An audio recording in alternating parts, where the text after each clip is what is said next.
What raising children was like in biblical times. Family life in the ancient world explained today. If you think parenting is hard now, wait until you hear what mothers and fathers endured thousands of years ago. In a world where survival was never guaranteed, where a child's first breath was both a miracle and a gamble, and where the simplest act of love, raising a son or a daughter, demanded everything a family had. This is not just history. This is the story of who we were and why we became who we are. Picture this. A small stone house on the outskirts of a dusty village somewhere in the ancient Near East, roughly 3,000 years ago. The sun has barely risen, and already the air is warm, thick with the smell of baking bread and livestock. Inside, a young woman named Miriam, no older than 16, sits on a low mat, cradling a newborn against her chest. The baby is only hours old. Miriam's mother kneels beside her, whispering instructions, her weathered hands gently pressing a cloth soaked in olive oil against the infant's skin. There is no hospital, no doctor, no sterile equipment. There is only this room, this family, and the fierce ancient determination to keep this child alive. In the world Miriam inhabits, childbirth is the most dangerous moment in a woman's life. There are no pain medications, no surgical interventions, no emergency procedures if something goes wrong. Women give birth on a pair of stones or on a rudimentary birthing stool, surrounded by midwives and female relatives who have learned their craft not from textbooks but from generations of whispered knowledge passed down from mother to daughter. The midwife is the most important woman in the village, and her hands have caught hundreds of babies, but even she knows that not every story ends well. Many women do not survive the process. Many infants do not take their first breath. And in a world without modern medicine, every successful birth is met not with casual celebration, but with profound, trembling gratitude. Miriam looks down at her son. He is small, wrinkled, his fists clenched tight as if already bracing for the world he has entered. She does not yet know the life that awaits him, the labor, the lessons, the expectations that will shape him from his very first day. But she knows one thing with absolute certainty. She will do whatever it takes to see him grow. This is where our story begins. Not with kings or battles, not with temples or prophecies, but with something far more powerful and far more universal. A parent's love in a world that offered no guarantees. To understand what raising children was like in biblical times, we have to first understand the world these families lived in. And it was a world almost unrecognizable from our own. There were no grocery stores, no running water, no electricity, no schools as we know them. Life was agrarian, meaning nearly every family survived by working the land, tending flocks, and producing everything they needed with their own hands. A family was not just an emotional unit, it was an economic one. Every member, from the oldest grandfather to the youngest child who could walk, had a role to play. And failure to fulfill that role did not mean a bad grade or a stern lecture. It meant the family might not eat.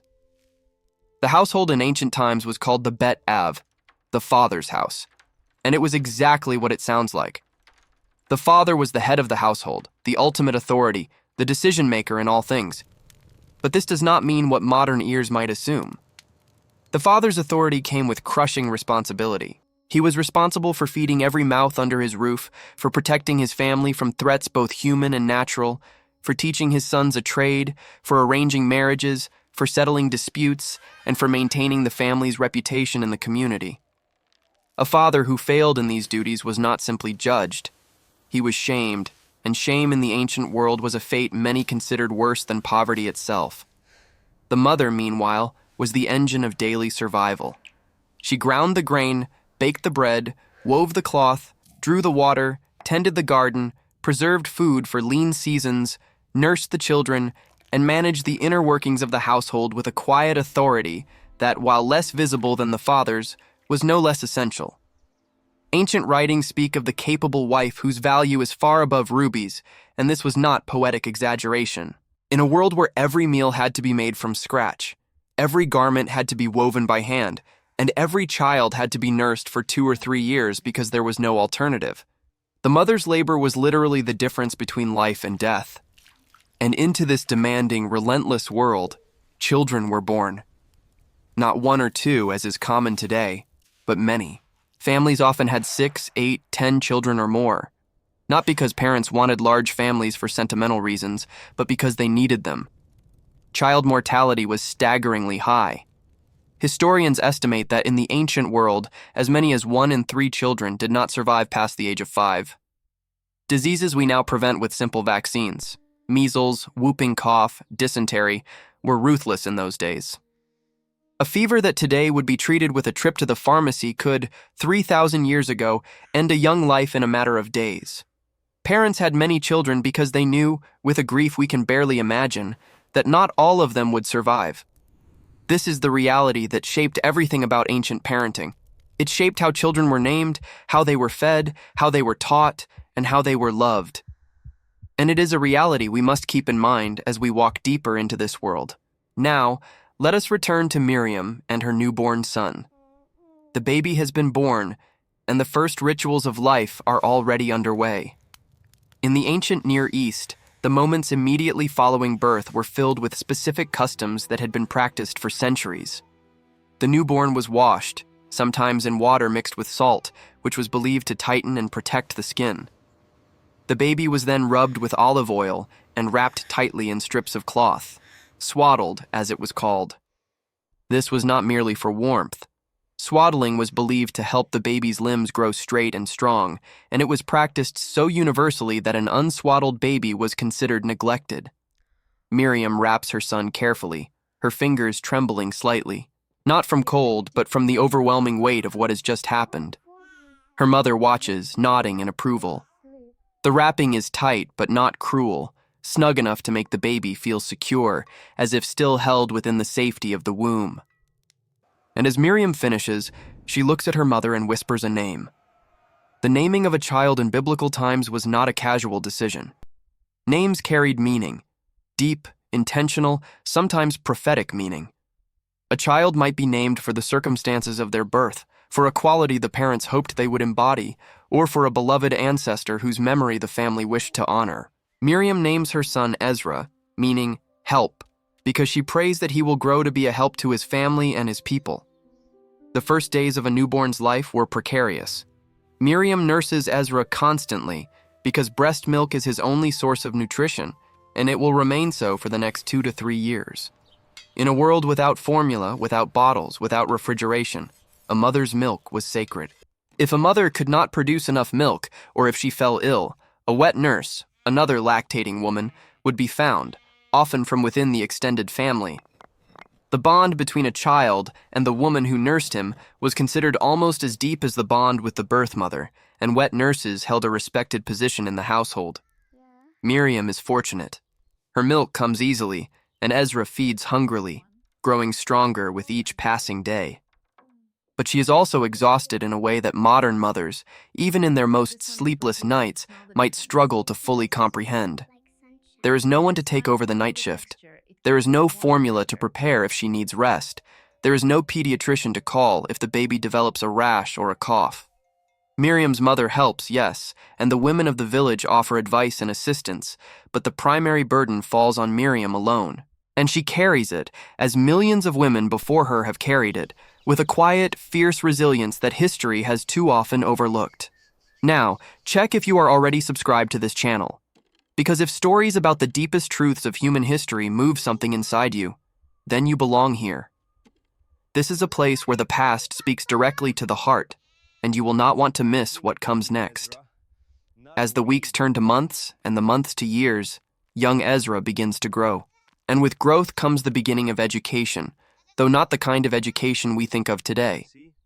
There are no classrooms, no desks, no textbooks, no standardized tests. In biblical times, education was woven into the fabric of daily life, inseparable from work, worship, and family.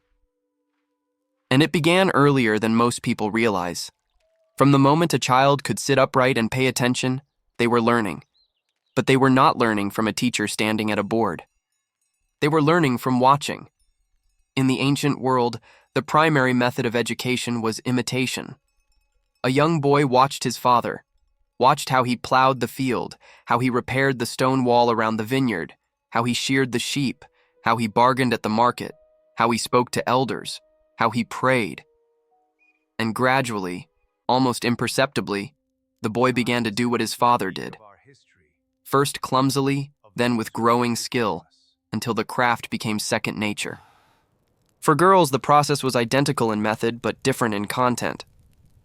A young girl watched her mother, watched how she kneaded dough, how she spun wool into thread, how she wove cloth on the loom, how she selected herbs for healing, how she managed the storage of food to ensure the family survived the dry season. These were not menial tasks. They were survival skills of the highest order, and a girl who mastered them was considered not just useful, but wise. Ezra, at the age of 3, toddles after his father, a man named Boaz, into the fields each morning. Boaz is a farmer, as his father was before him, and his grandfather before that. The family owns a modest plot of land on which they grow barley, wheat, and a few rows of lentils. There is also a small olive grove that produces just enough oil for the family's needs, and a little extra to trade at the village market. Boaz works this land from dawn to dusk, and now his young son follows him, watching everything with wide, curious eyes. At first, Ezra is more hindrance than help. He picks up stones and throws them in the wrong direction. He pulls up seedlings thinking they are weeds. He chases lizards when he should be watching the goats. But Boaz is patient, not because he has read a parenting book about patience, but because he knows that this is how it works. This is how his father taught him, and his father before him. You do not scold a 3-year-old for being a 3-year-old. You guide him, you show him, you let him fail, and then you show him again. By the age of 5, Ezra is genuinely useful. He can carry water from the well, not a full jug, but enough to matter. He can scatter seed in a roughly even pattern. He can identify which plants are crops and which are weeds. He can lead the family's small flock of goats to the grazing area near the village and bring them back before sunset. These are not extraordinary achievements. Every 5-year-old boy in the village can do the same. But for Boaz, watching his son perform these tasks fills him with a quiet pride that he does not easily show, but that Miriam can see in the softening of his weathered face at the end of the day. Education in the ancient world was not limited to practical skills, however. There was also the matter of moral and spiritual instruction, and this was considered even more important than learning to plow a field or weave a garment. The ancient family was the primary institution of religious education. There were no Sunday schools, no youth groups, no religious education programs. It was the father's duty, his sacred obligation, to teach his children the stories, laws, and traditions of their people. And Boaz takes this duty seriously. In the evenings after the work is done and the family has gathered around the single oil lamp that lights their small home, Boaz tells stories. He tells Ezra about the ancestors, about the great figures of the past, their triumphs and failures, their faith and doubt, their courage and fear. He tells these stories not as dry history lessons, but as living, breathing narratives, full of drama and emotion, because that is how they were meant to be told. These stories are not merely entertainment. They are the moral framework within which Ezra will build his entire life. They teach him about justice, about mercy, about the consequences of dishonesty, about the rewards of faithfulness, about what it means to be a good man in a difficult world. Miriam, too, plays a crucial role in this education. While Boaz teaches the grand narratives, Miriam teaches the daily rhythms of devotion, the prayers spoken at meals, the preparations for holy days, the significance of certain foods and customs. She teaches Ezra to be grateful for what they have, to share with those who have less, to respect his elders, and to treat strangers with kindness. These lessons are not delivered in formal lectures. They are woven into the fabric of everyday life, taught by example more than by words. When Miriam gives a portion of their bread to a widow who lives alone at the edge of the village, Ezra sees. When she stays up late mending a neighbor's torn garment without being asked, Ezra sees. And slowly, without even realizing it, he absorbs these values into the core of who he is. This is perhaps the most striking difference between ancient education and modern education. In our world, we often separate learning from living. Children go to school for 6 or 8 hours, then come home to a different environment. In the ancient world, there was no such separation. Life was the classroom. Every moment was a lesson, and the teachers were not strangers with degrees, but the people who loved you most in the world. But the ancient world was not a paradise of gentle parenting and idyllic family life. Far from it. Discipline in biblical times was strict, sometimes harsh by modern standards. The ancient writings speak frankly about the use of the rod, physical correction, as a normal and expected part of child rearing. The prevailing belief was that children were born with a natural tendency toward foolishness and selfishness, and that it was the parent's duty to correct this tendency firmly and consistently. Now, it is important to understand this in context. The ancient world was dangerous. A child who wandered away from the village might encounter wild animals. A child who disobeyed instructions about which plants were safe to eat could be harmed. A child who showed disrespect to an elder could bring shame upon the entire family, with real social and economic consequences. In this environment, strict discipline was not cruelty, it was protection. Parents corrected their children sharply because the stakes of misbehavior were life-threateningly high. That said, the ancient writings also speak repeatedly about the importance of love, tenderness, and compassion in raising children. There is a beautiful tension in the ancient approach to parenting, a tension between firmness and gentleness, between authority and affection. The ideal parent was not a tyrant, but a guide, not a dictator, but a shepherd. And the best parents in the ancient world, like the best parents in any world, found the balance between these two poles. Boaz finds this balance, though not always easily. There are days when Ezra tests his patience to the breaking point.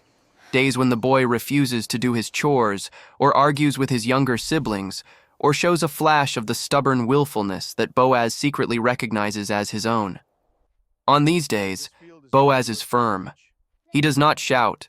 Shouting is considered undignified, but his voice carries an authority that Ezra knows better than to challenge. And when the correction is over, Boaz places his hand on his son's shoulder and holds it there, a silent gesture that says, "I am still here. I still love you. Now do better." Miriam's approach is different but complementary. Where Boaz is firm, Miriam is warm. Where Boaz corrects with authority, Miriam corrects with conversation. She sits with Ezra and asks him why he behaved the way he did. She listens to his answers, really listens in a way that makes the boy feel seen and understood. And then, gently, she helps him see how his actions affected others. This combination of paternal firmness and maternal warmth is a pattern repeated across the ancient world, and it produces children who are, by all accounts, remarkably resilient, deeply connected to their families, and firmly rooted in their sense of identity and purpose. Let us pause here and consider something remarkable. The family structure we are describing, this intricate web of roles, responsibilities, and relationships, did not exist in isolation. It existed within a community, and the community played a vital role in raising every child. In the ancient world, it truly took a village. The village in which Miriam and Boaz live is small, perhaps 50 or 60 families, all living in close proximity, all dependent on one another for survival. Everyone knows everyone. The blacksmith knows which boys are strong enough to apprentice with him. The elder women know which girls show promise in herbcraft and healing. The village leaders know which families are struggling and need help, and the community rallies around them without being asked. Children in this village are not raised solely by their parents. They are raised by aunts, uncles, grandparents, cousins, neighbors, and community elders. If a boy misbehaves in the marketplace, any adult in the village has the authority and the obligation to correct him. If a girl shows exceptional skill at the loom, the best weaver in the village will take her under her wing, regardless of family ties.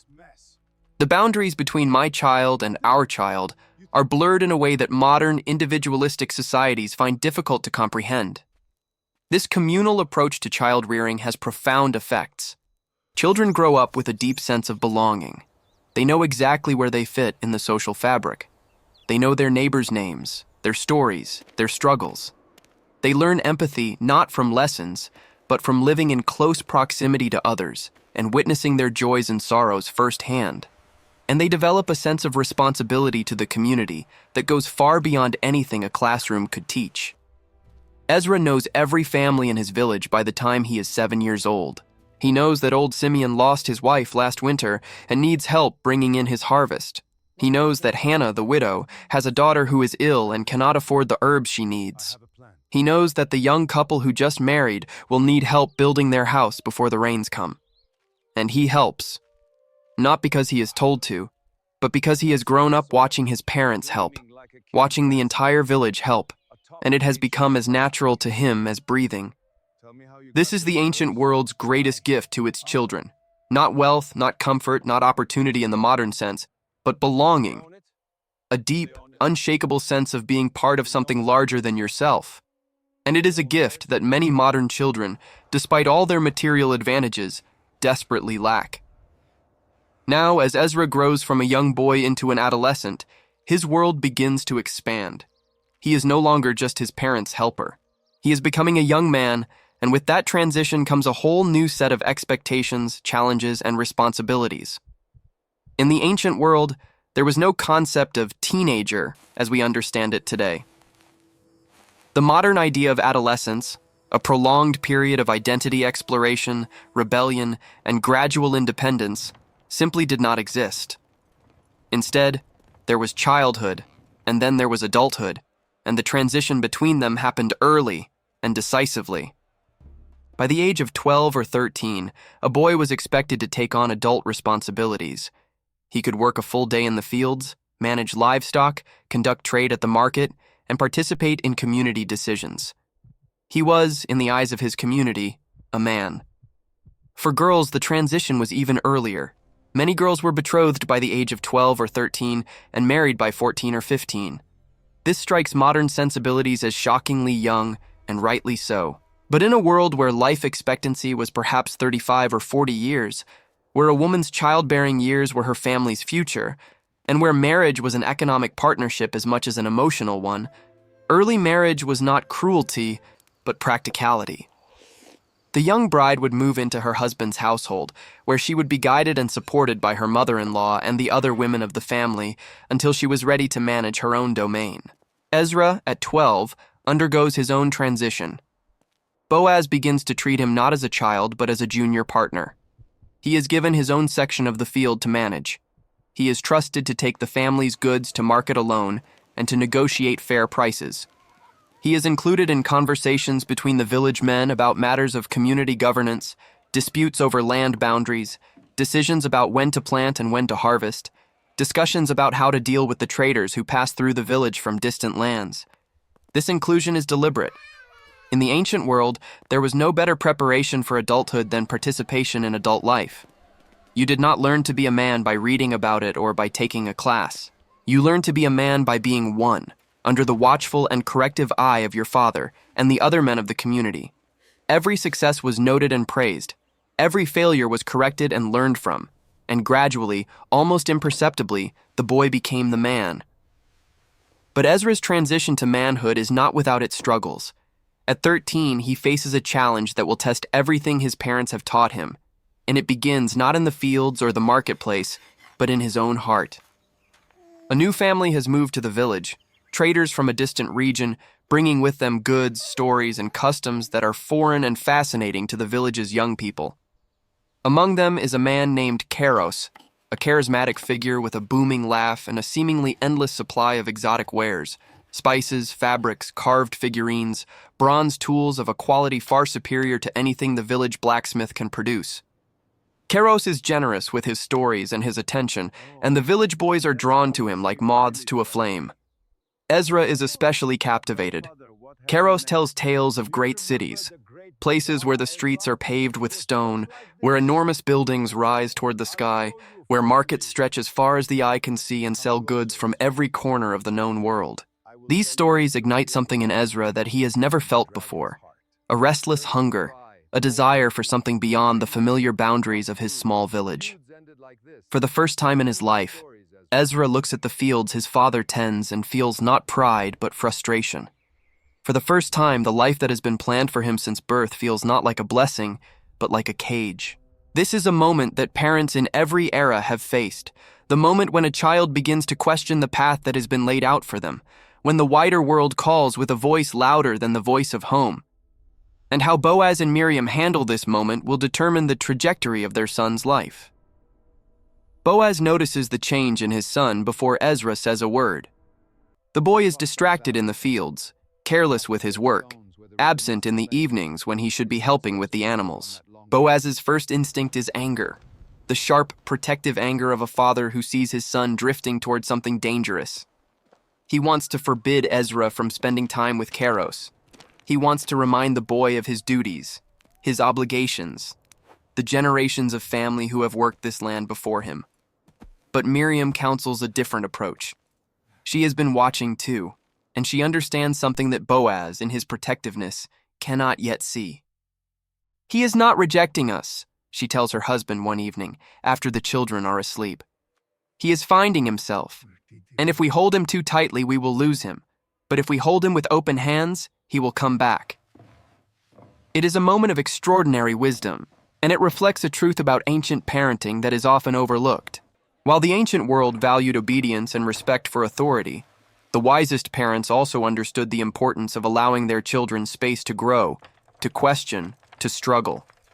The ancient writings are full of stories about young people who wandered, who left home, made mistakes, experienced the consequences of their choices, and ultimately returned, older and wiser, to the values they had been taught.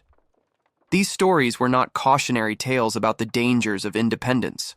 They were affirmations of the resilience of good parenting, the idea that if you teach a child well in the first years, they may wander, but they will not be lost. Boaz listens to Miriam.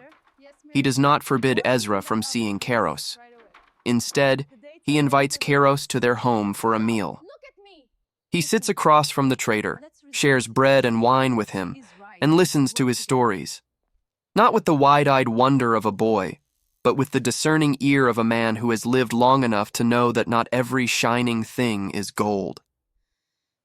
And during that meal, something subtle but important happens. Boaz asks Keros questions, not hostile questions, but genuine, probing ones. "These great cities you speak of, what happens to the farmers who feed them? Are they honored?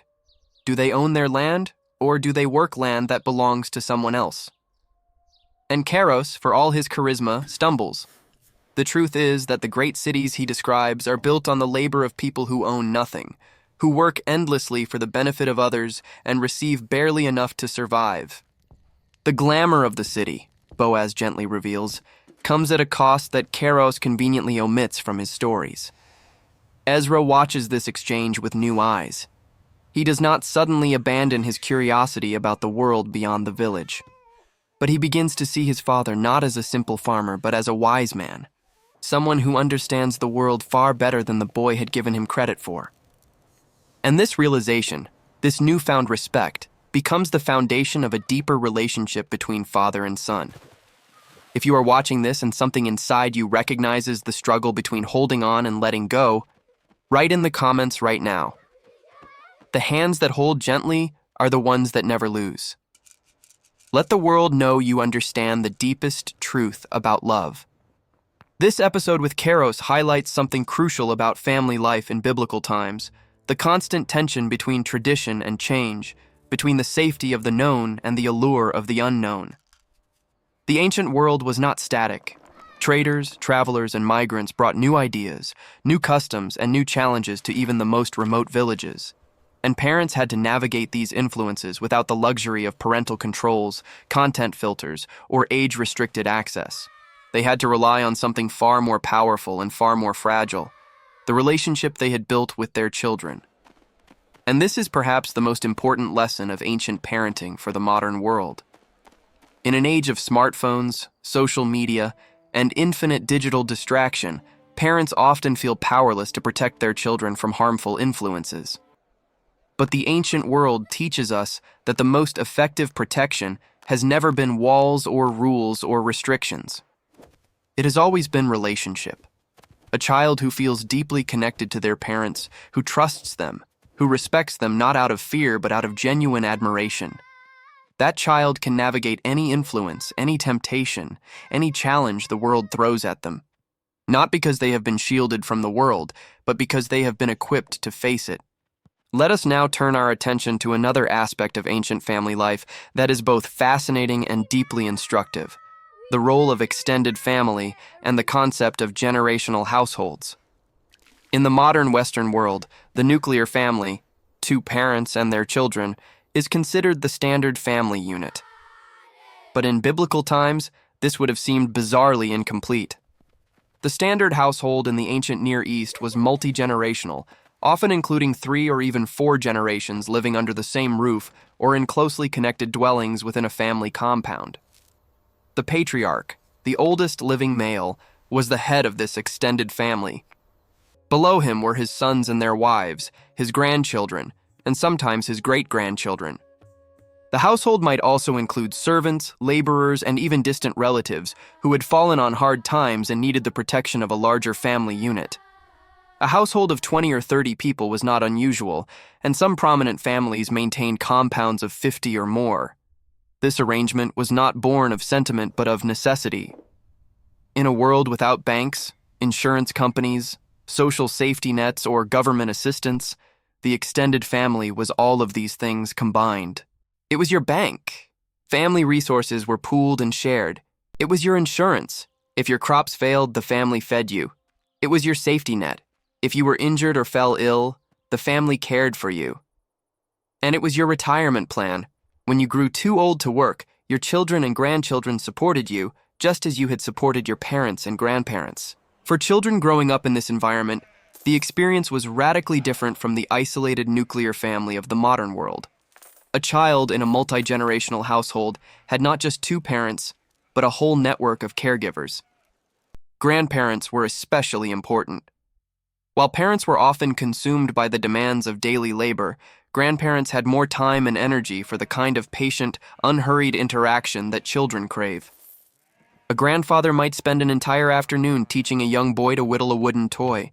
A grandmother might sit with a young girl for hours, teaching her an intricate weaving pattern while telling stories of the family's past. In Ezra's household, his grandfather, Boaz's father, an old man named Amos, is still alive, though his body is bent and his eyes are dim. Amos can no longer work the fields, but his mind is sharp and his memory stretches back further than anyone else in the village. Ezra loves his grandfather with a fierce, uncomplicated devotion. On hot afternoons, when the work slows and the village rests in the shade, Ezra sits at his grandfather's feet and listens to stories that seem to have no end. Stories of droughts survived and harvests celebrated, of feuds settled and friendships forged, of the village as it was decades ago, when the great sycamore tree in the center of the square was just a sapling. These stories serve a purpose far beyond entertainment. They are the family's archive, its living memory, its connection to the past. In a world without written records for ordinary people, oral history was everything. A family that lost its stories lost its identity. And it was the sacred duty of the eldest generation to pass those stories down to the youngest, ensuring that the chain of memory remained unbroken. Amos tells Ezra about his own father, a man the boy never knew, who lived through a terrible famine and kept his family alive by making a desperate journey to a distant region where food was still available. The journey took weeks, through hostile territory, with nothing but a donkey and a prayer. And when he returned with grain enough to see the family through the winter, he was so exhausted that he collapsed at the threshold of his own home and slept for 2 days without waking. That is what a father does, Amos tells Ezra, his dim eyes bright with the memory. He carries what he must no matter the weight. Remember that. Ezra remembers. Years later, when he has children of his own, he will tell them this same story, in almost the same words, sitting in almost the same spot. And the chain will continue. The role of women in these multi-generational households deserves special attention because it was far more complex and influential than surface-level readings of ancient texts might suggest. While the father was the official head of the household, the mothers, grandmothers, and aunts wielded enormous practical power. They controlled the domestic economy, the food stores, the textile production, the household finances. They made decisions about what the family ate, how the home was maintained, and how resources were allocated. In many households, the senior woman, the patriarch's wife, was the true manager of daily operations, and her word within the domestic sphere was as final as her husband's word in the public one. Miriam, as she grows older and more experienced, becomes exactly this kind of woman.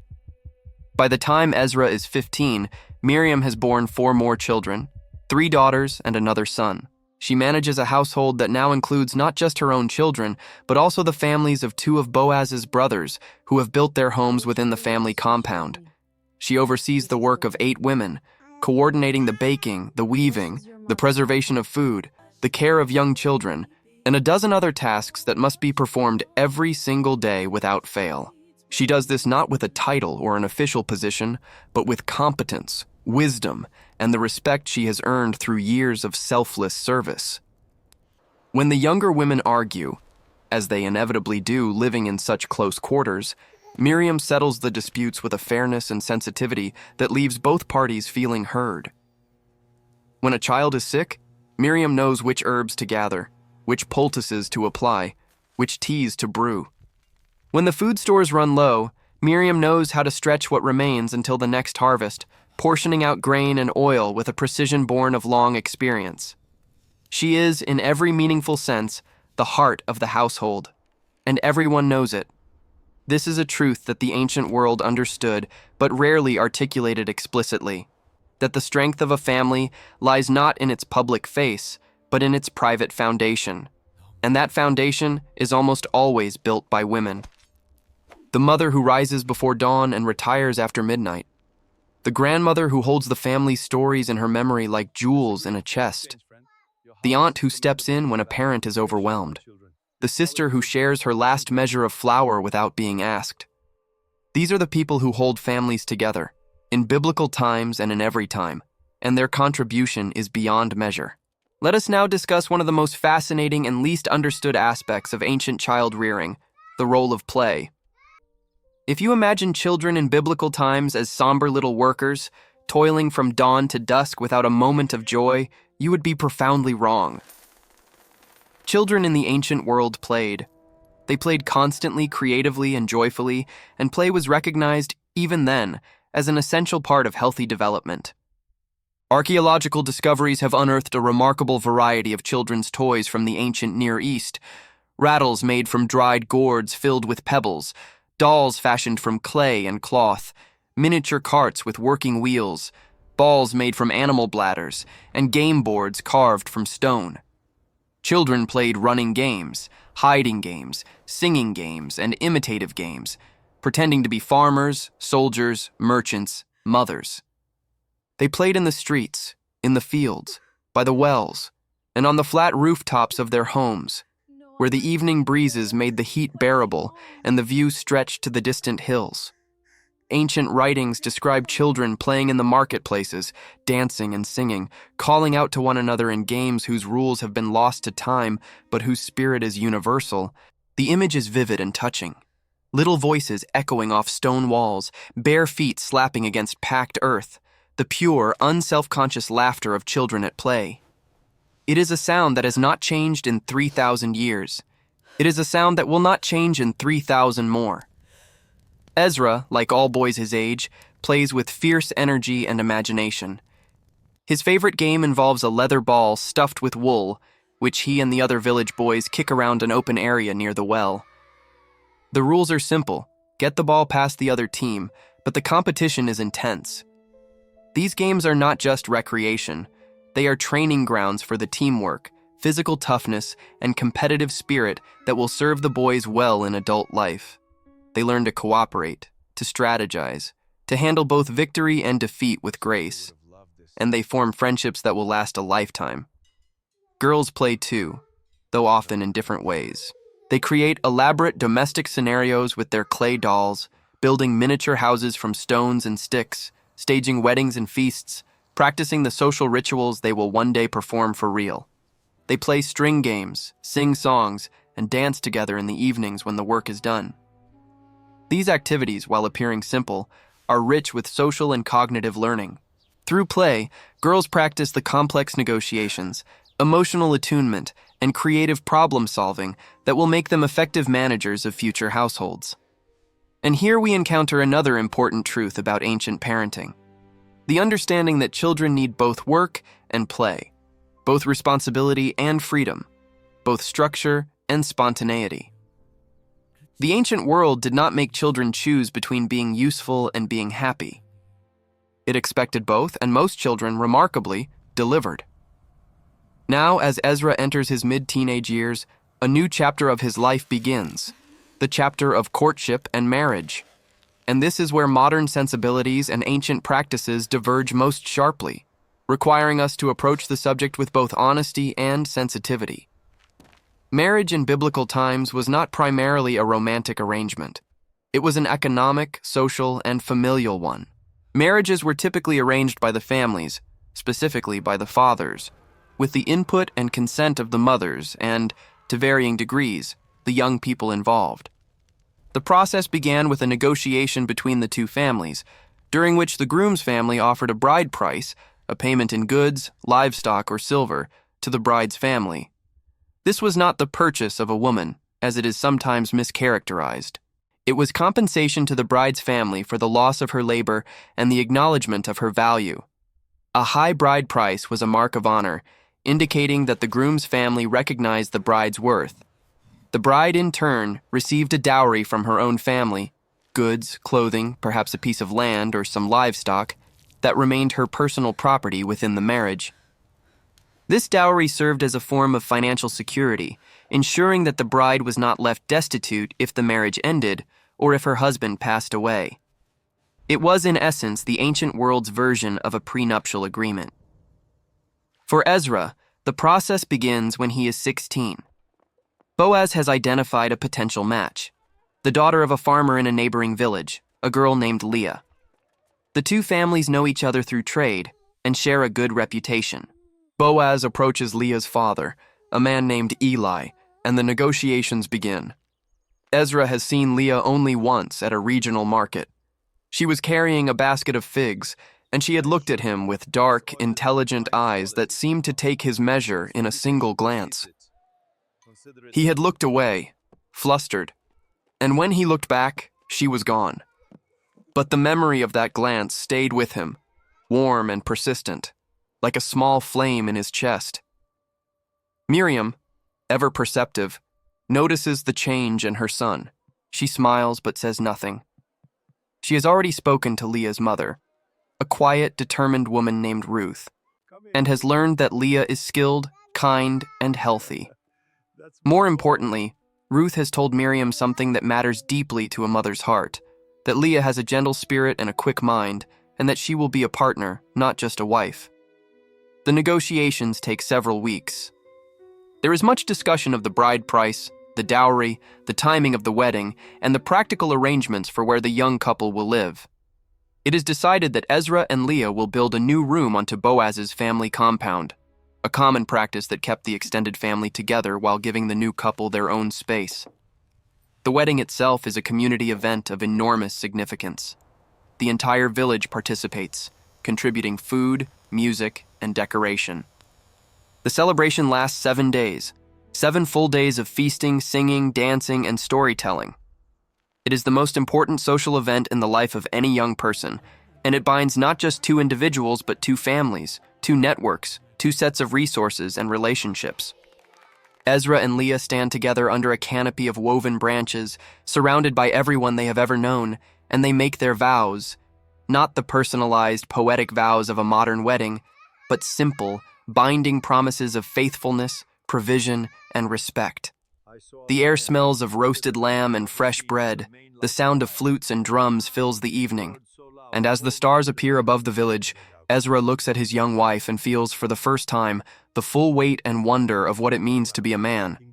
Not a boy playing at adulthood, but a man with a partner, a home, and a future stretching out before him like an unplowed field full of possibility. Within a year, Leah is expecting their first child. And the cycle begins again. The same fears, the same hopes, the same fierce determination to bring new life safely into a dangerous world. Miriam is there, just as her mother was there for her, kneeling beside Leah, whispering instructions, pressing olive oil against the newborn's skin. The continuity is breathtaking. Generation after generation, performing the same rituals, singing the same songs, carrying the same hopes. The details may change, the names may differ, but the essence remains constant. A parent loves a child grows, a family endures. And this brings us to one of the most profound aspects of ancient family life, the concept of legacy. In the modern world, we often think of legacy in terms of material wealth, the money, property, or assets we leave behind when we are gone. But in biblical times, legacy was understood in far richer and more meaningful terms. Your legacy was not what you owned, it was who you raised. The ancient writings speak of children as arrows in a quiver, weapons shaped by the parent's hand, aimed by the parent's eye, and launched into a future the parent will never see. The metaphor is powerful because it captures both the parent's agency and the parent's limitation. You can shape the arrow, you can aim it true, but once it leaves your hand, it flies on its own. And the quality of its flight depends entirely on the care with which it was crafted. Boaz understands this. As he grows older and his body begins to slow, his back aching from decades of labor, his hands rough and scarred, he watches Ezra manage the fields with growing skill and confidence. He watches his son negotiate fairly at the market, treat his workers with respect, and teach his own children with patience and love. And Boaz knows, with a certainty that transcends words, that his legacy is secure. Not in the land he owns, which can be lost to drought or conquest. Not in the silver he has saved, which can be stolen or squandered, but in his son, who carries within him everything Boaz has taught, everything Boaz has been, everything Boaz has hoped for. This understanding of legacy shaped every aspect of ancient parenting. It is why education was so central to family life, because the most valuable thing you could give your child was not property, but wisdom. It is why moral instruction was considered more important than practical skills, because a skilled craftsman without character was a danger to himself and others, while a person of character could learn any skill. And it is why the relationship between parent and child was considered sacred, because it was the vehicle through which everything good and true was transmitted from one generation to the next. Now, let us consider the challenges and hardships that ancient families faced, because no honest account of family life in biblical times can avoid the darkness that shadowed even the brightest moments. We have already mentioned the terrifying rate of child mortality, but the full emotional impact of this reality deserves deeper exploration. Imagine living in a world where every mother you know has lost at least one child, where the sound of a woman weeping for her baby is as familiar as the sound of the wind, where the small, unmarked graves outside the village multiply with each passing year, and where every parent carries within them a grief so deep and so constant that it becomes a part of their very identity. Miriam knows this grief. Her third child, a daughter named Noah, was born healthy but fell ill at the age of 2 with a fever that no herb could cool and no prayer could break. Miriam held her daughter for 3 days and 3 nights, watching the light fade from her eyes, and when it was over, she wrapped the tiny body in the same cloth she had used to swaddle her at birth. The village mourned with her. The women came and sat with Miriam in her grief, not speaking, not offering platitudes, just being present, a wall of silent, compassionate solidarity that held her up when she could not stand on her own. This is how grief was handled in the ancient world, not with professional counselors or therapeutic techniques, but with community, with presence, with the understanding that sorrow is not a problem to be solved, but an experience to be shared. And this approach, while lacking the tools of modern psychology, possessed a raw, intuitive wisdom that many modern grief specialists are only now rediscovering. Boaz grieved too, though in the way of ancient men, silently, privately, his sorrow visible only in the deepening lines around his eyes and the way he held his remaining children a little tighter, a little longer, when he thought no one was watching. He did not speak of Noah often, but when he did, his voice carried a tenderness that his sons and daughters would remember all their lives. "Your sister," he would say, "would have loved this sunset." Or, Your sister would have laughed at that. Small, quiet tributes that kept Noah's memory alive without letting grief consume the family's present.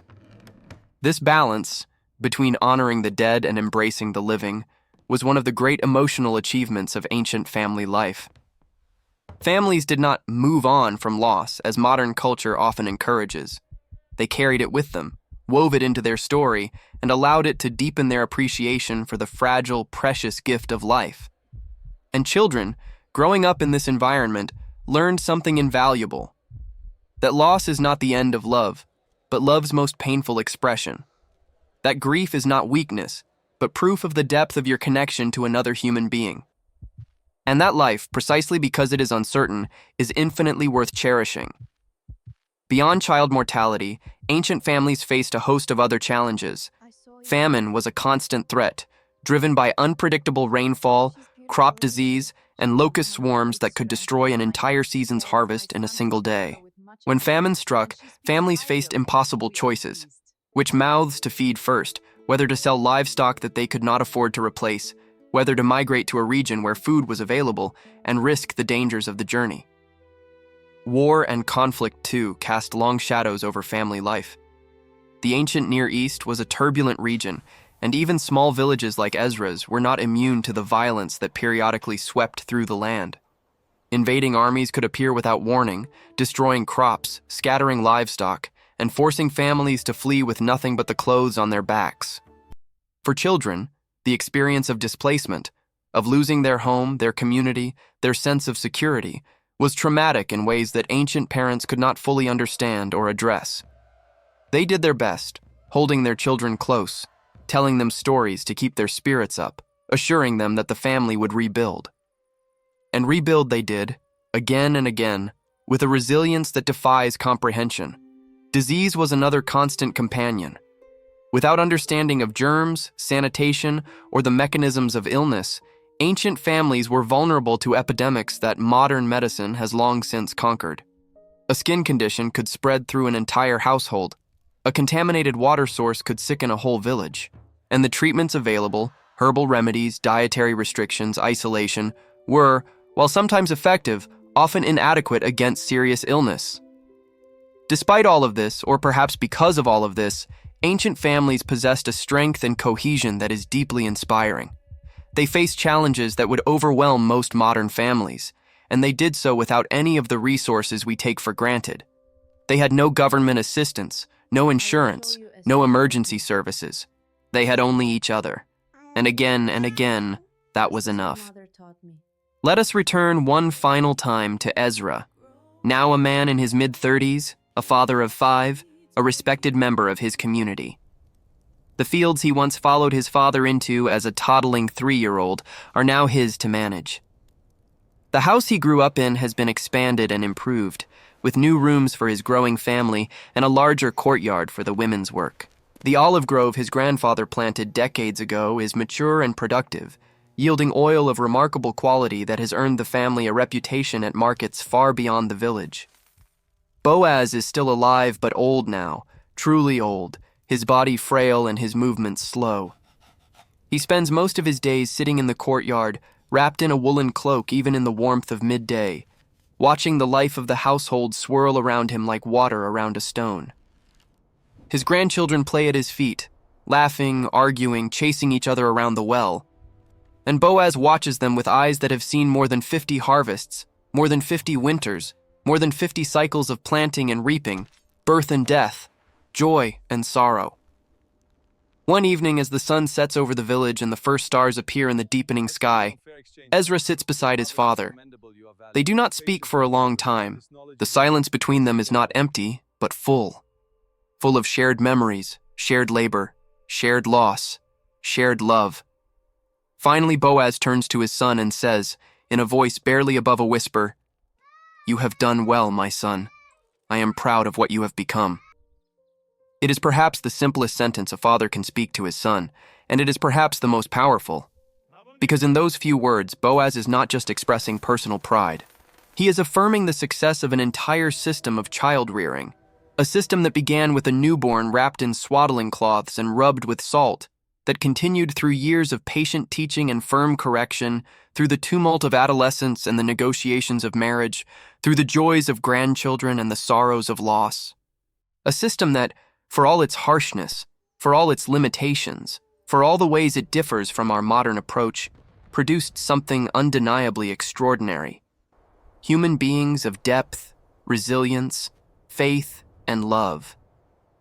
Ezra feels his father's hand on his shoulder, the same hand that corrected him as a child, that guided him as a youth, that steadied him as a young man.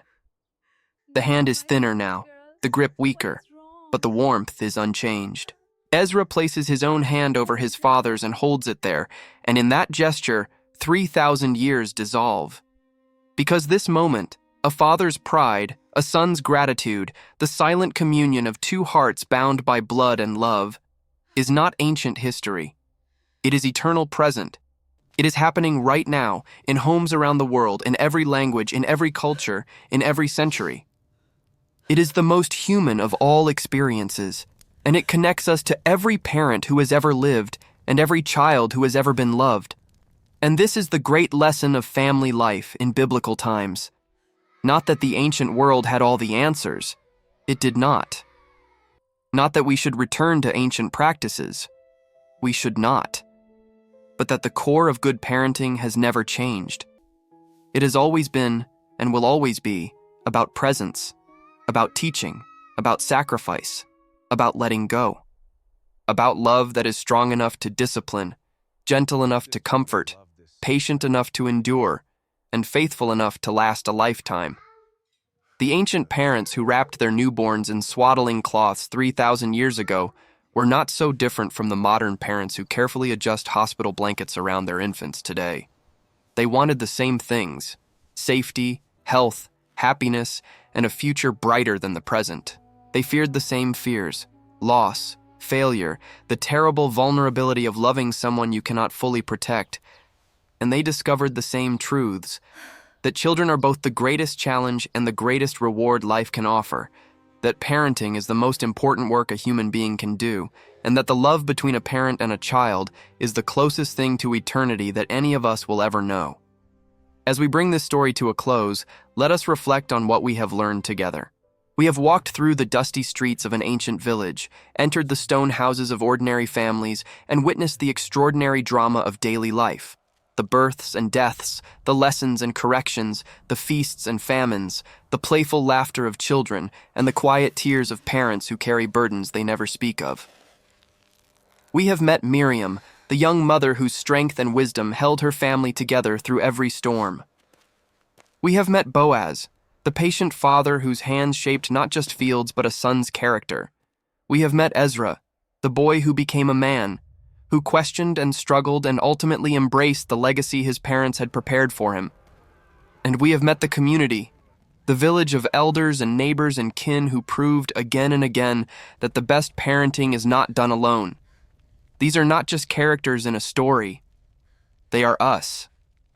They are our ancestors, our predecessors, the people who built the foundations upon which we stand. Their methods may seem foreign, their world may seem impossibly distant, but their hearts were identical to ours. And their story, the story of family, is the oldest and most important story in the world. Ezra, now an old man himself, sits in the same courtyard where his father sat, wrapped in the same woolen cloak, watching his own grandchildren play. He has told them all the stories, his grandfather's stories, his father's stories, and now his own. The children know them by heart, the way children have always known the stories that matter. They can recite them in their sleep, these tales of famine and survival, of love and loss, of a family that endured because it refused to let go of what mattered most. And as the sun sets over the village, the same sun that set over this same village 100 years ago and will set over it 100 years hence, Ezra closes his eyes and listens to the sounds of his legacy. The laughter of grandchildren, the rhythmic grinding of grain, the bleating of goats returning from the fields, the gentle voice of a young mother singing a lullaby that her own mother sang to her, and her mother before her, and hers before that, back through the generations to a time before memory, before records, before history. The song does not end. The story does not end. The family does not end. It changes, it adapts, it faces new challenges and discovers new strengths. But at its core, it remains what it has always been: a circle of love drawn around a fragile human life, protecting it, nourishing it, and launching it into a future filled with both danger and hope. If you have watched until now, it is because this story touched something deep inside you. If that is true, leave a comment saying, "I watched until the end," so I can know who you are and recognize the people who truly love the stories on this channel.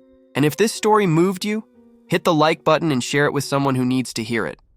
A parent, a grandparent, a friend who is raising children and needs to know that they are part of a story far bigger and far older than they realize. And if you are not yet subscribed, now is the time. Because this channel is dedicated to telling the stories that connect us to our deepest humanity, the stories that remind us who we are and where we come from. Subscribe, turn on notifications, and come back for the next story. Because the past has so much more to teach us, and we have only just begun. This is the story of family in the ancient world. It is the story of who we were. And in so many ways, it is still the story of who we are.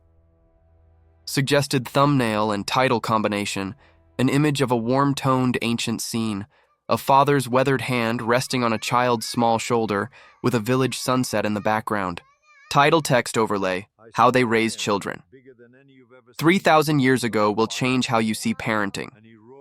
Emotional trigger activated: nostalgia, parental empathy, and the universal longing for connection across generations.